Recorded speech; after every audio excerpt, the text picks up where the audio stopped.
Hey everyone, welcome back to the December subscription box. I'm joined again with Danny. Thank you for joining me. Let's go ahead and crack this open, see what we've got.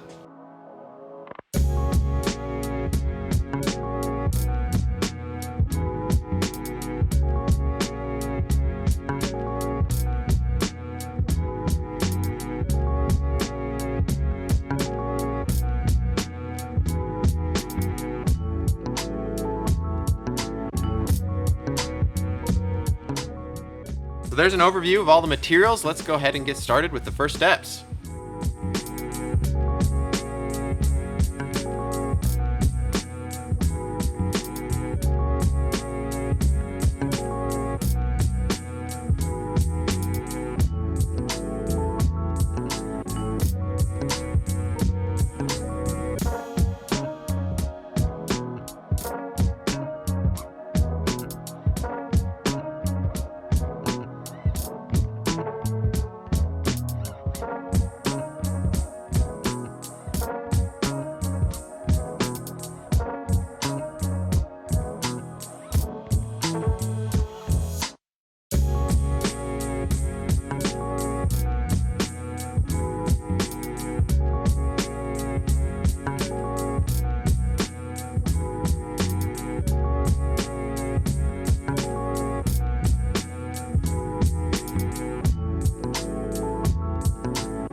On this ring, we're going to be using our medium CA adhesive, our super thin, and our accelerator.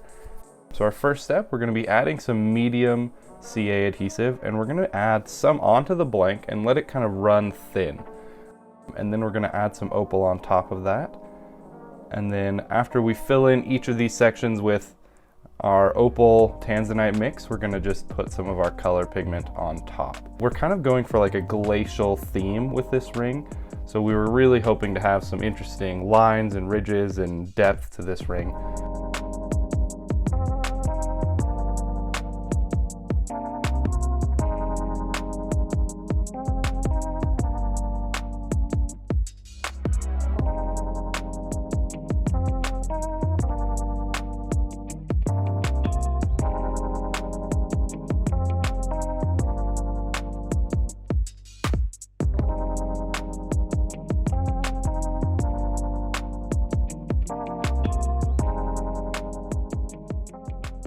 Next off, we're going to be adding some super thin adhesive and then just sealing all of that in with some more accelerator, just so that everything that we've put onto the ring up to this point is locked in. Now we're going to be using some more of our medium CA adhesive, and we're going to do just a little section at a time. And since we've already put accelerator on, we have to be fairly quick as we add more Opal.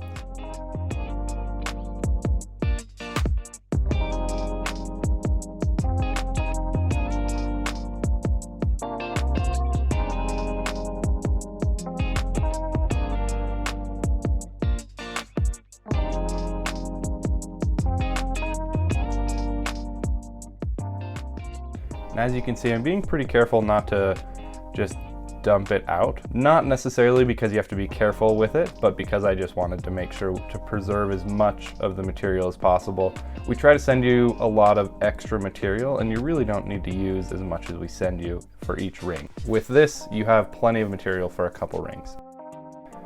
Now we're moving on to our Dremel, and we're just going to Dremel everything flat. The Tanzanite and the Opal are fairly easy to Dremel through, so we're just making sure to go through.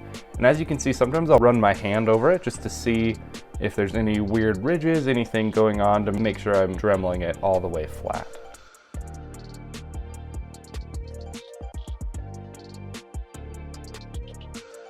And as I'm using the Dremel, I'm just doing really quick kind of hits with it, just because that's the best way to make sure you don't overly work the material.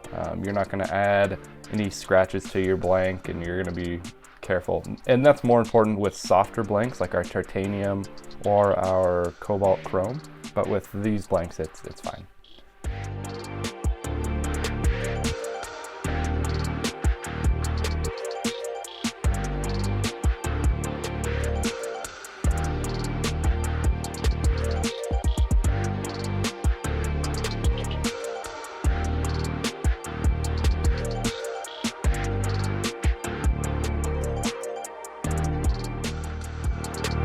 Now we're going to spin the ring pretty slowly, and I'm going to add just a little bit more super thin, hit it with some accelerator, and then we're going to go back to our Dremel and Dremel everything flat again. And I always just use a lot of water to make sure that we're not getting any of the extra particles or dust back on the ring, because that can add some weird scratches.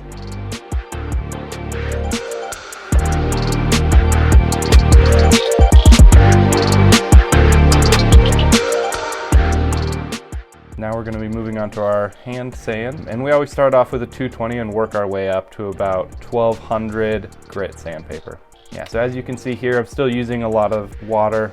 It just really helps protect the ring so that you don't end up with all of the material you're sanding stuck between the sandpaper and the ring, which will really just add some weird lines to your ring.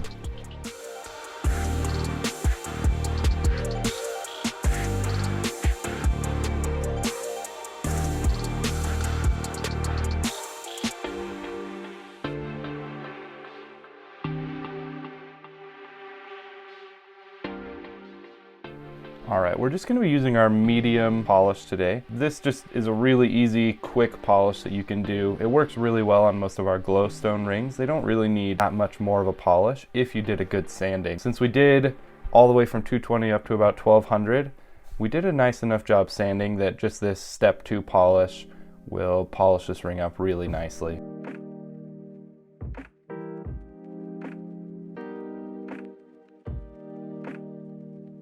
And I'm actually really happy with how this ring is turning out. It's looking really clean, really nice and organic.